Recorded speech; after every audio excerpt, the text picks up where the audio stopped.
લક્ષ્ય ન્યૂઝ, એક નજર, એક લક્ષ્ય.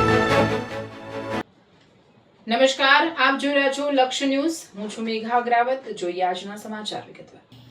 ગાંધીનગર જિલ્લામાં ભારેથી અતિભારે વરસાદની શક્યતા. કલેક્ટર રવિન્દ્ર ખતાલ દ્વારા નાગરિકોને સાવચેત રહેવા અપીલ. લક્ષ્ય ન્યૂઝ સંજય નાયક. જે અત્યારે સિસ્ટમ સક્રિય થઈ રહી છે એના કારણે ગાંધીનગર જિલ્લામાં આવનારા 3-4 દિવસ સુધી ભારેથી અતિભારે વરસાદ થવાની શક્યતાઓ છે. સાથે સાથે પવન પણ ભારે ગતિથી ફૂંકાવાની શક્યતાઓ રહેલી છે. એટલે કોઈ પણ નાગરિક બિનજરૂરી ઘરથી બહાર ના નીકળે અને એ પરિસ્થિતિને સામે જવા માટે જિલ્લા વહીવટીતંત્ર તરફથી આપણે તમામ શાળા, આંગણવાડી તેમજ કોલેજીસને 2 દિવસની રજાઓ જાહેર કરી છે.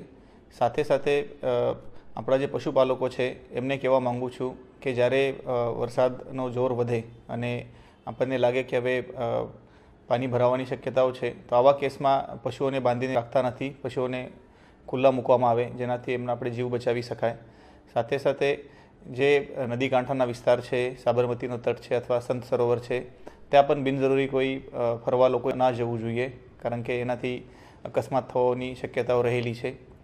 આ સમગ્ર પરિસ્થિતિને ટાળવા માટે જિલ્લા વહીવટીતંત્ર તરફથી આપણે દરેક જગ્યા ઉપર જરૂરી સાધનો તેમજ NDRF, SDRFની ટીમોની પણ વ્યવસ્થા કરેલી છે અને ડીવોટરિંગ પમ્પ્સ, ફાઇટર પમ્પ્સ, આ દરેક વ્યવસ્થા આપણે ત્યાં રાખેલી છે.